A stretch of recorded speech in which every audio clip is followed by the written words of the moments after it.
The first Ukrainian self-propelled gun has proven its power. The Russians are fleeing. 100 shots every day. The latest Bohdana self-propelled artillery turns Russian positions to ashes. This weapon strikes mercilessly.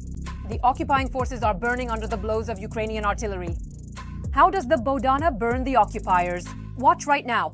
We've taken up a firing position, and now we're going to work it. Fire now! This is how the Ukrainian self-propelled Bohdana operates. This is the first Ukrainian self-propelled artillery system developed to NATO standards. Caliber 155 millimeters. Its baptism by fire was in 2022 during the battle for Snake Island. In 2023, it was officially adopted into service. We receive the coordinates from unmanned systems.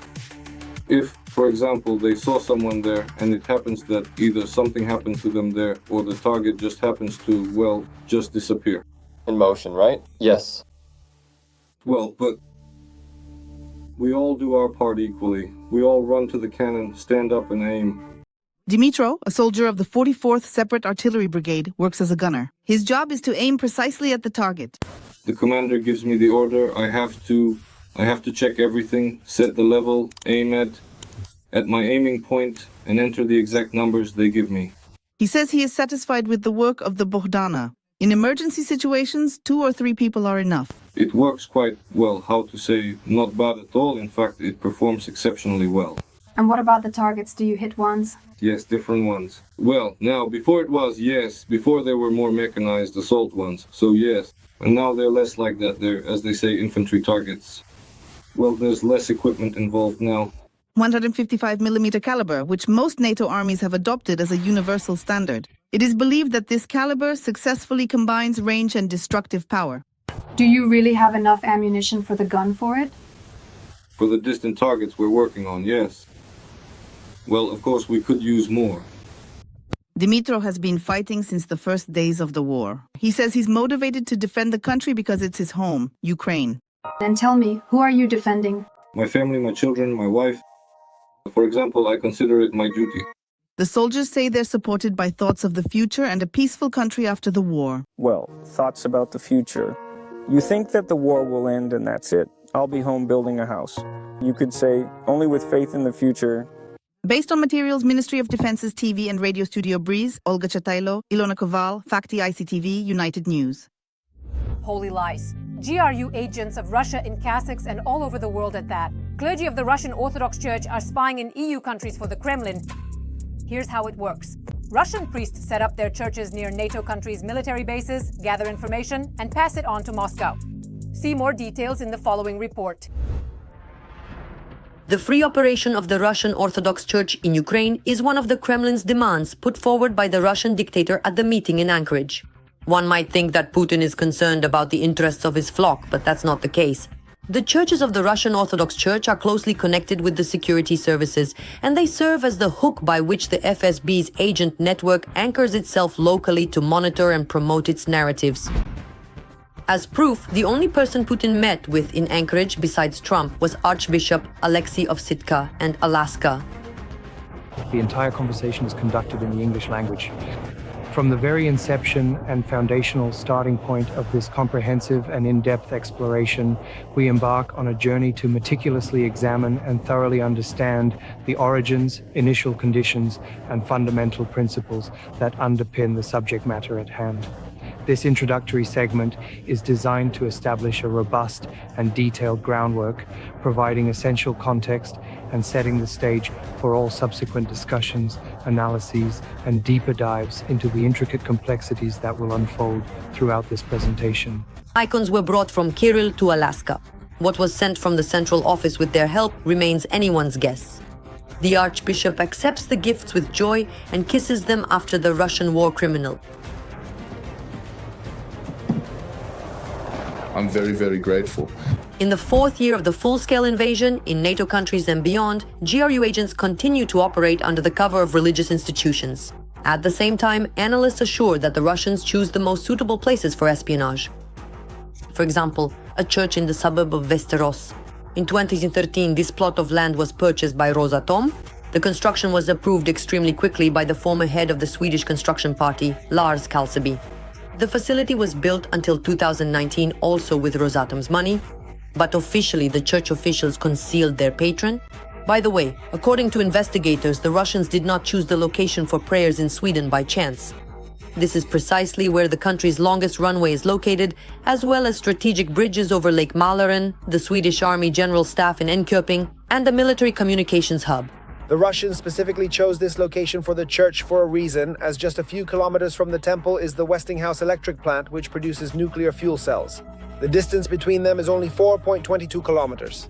Even closer, at almost 500 meters away, there is another strategic facility, the Västerås Flygplats Airport. 6 kilometers from the church is the CHP plant and the headquarters of the energy supplier company Mälarenergi AB. And at almost 5 kilometers away, there is the metallurgical plant ABB Metallurgy. The abbot of this church, Pavlo Makarenko, was caught by Swedish investigators receiving a letter of appreciation from the Foreign Intelligence Service for his cooperation. Previously, the priest was the CEO of a Swedish company owned by the Russian developer Gerasimov. Gerasimov, by the way, owns a whole series of so-called church projects in Sweden and was also involved in a drug trafficking case. The church in Västerås is as closed off as Russian military facilities. Only one parishioner agreed to speak with journalists, but even she was quickly silenced. Do not get involved in politics. We accept that this is all. Every voice matters. Join our community, support independent journalism, and help us bring you the truth from Ukraine. Become a member of Ukraine Today. Join us now.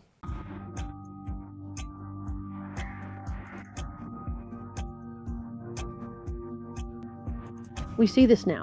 Bland.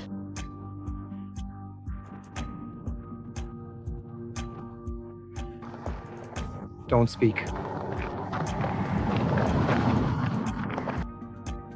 Important infrastructure and military facilities, government institutions, and a high concentration of embassies.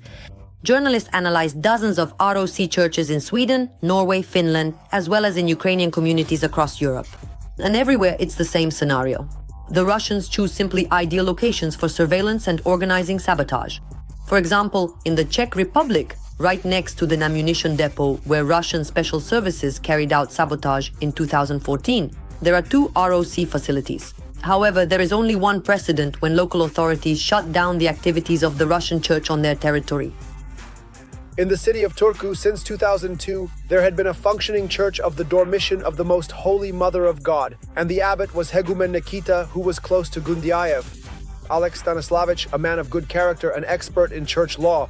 In 1997, he worked in the Department of External Church Relations, and in 2000, he was tonsured as a monk by Metropolitan Kirill. This church was closed by the city authorities of Turku on August 1st, 2022, due to Russia's invasion of Ukraine, since nearby were the coastal fleet base and the command of the Finnish Navy in Turku, the city mayor's office, the regional state administration of southwest Finland, and the consulate general of the Russian Federation in Turku. But even after the church was closed, the priest found himself a cozy position in Stockholm. But the practice of expelling propagandists in cassocks, who often refuse to express their opinion about Russian aggression in Ukraine and are frequently, and not without reason, suspected of working for the intelligence services, unfortunately has not spread beyond Turku, Finland, throughout Europe and Scandinavia. Hundreds of Moscow's eyes are closely watching everything that happens there. Thousands of victims, dictator Putin is breaking the record set by Soviet leaders. The number of people convicted in Russia on political charges in just the last 6 years of Putin's rule has surpassed the figures of the USSR, the times of Khrushchev and Brezhnev. In Russia, thousands of people have been thrown behind bars in handcuffs simply for criticizing Putin. Shocking details. Watch right now.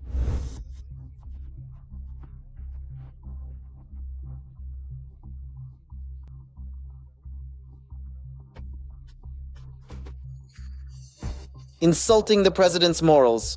How Russians are punished for disrespecting Putin. In the past 6.5 years, nearly 400 people have been prosecuted for criticizing the president and mocking him. To persecute Russians for insulting the man in the bunker, law enforcement uses the administrative article on petty hooliganism. Words like putler, criminal, or a portrait of the bunker dweller with a mourning ribbon are enough grounds for hefty fines, starting from 30 and reaching up to hundreds of thousands of rubles.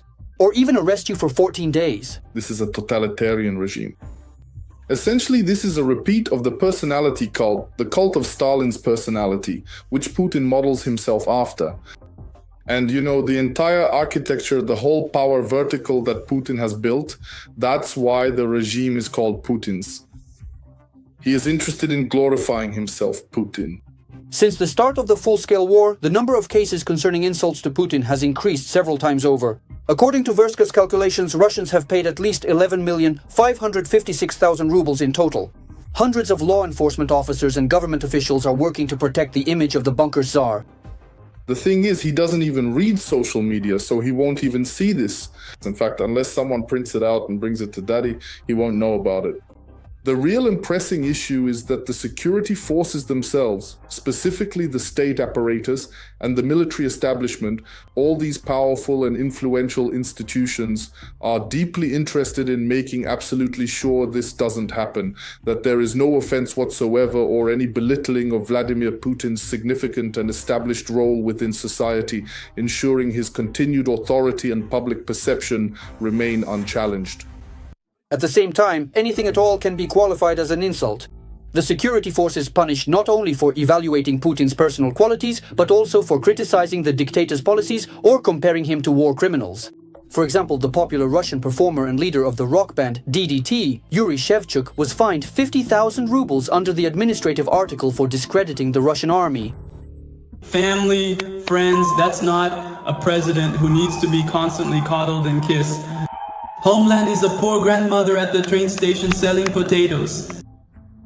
That is what Homeland really is. No less important is the fact that Russian law enforcement is eagerly assisted by Russian informers and Putin supporters.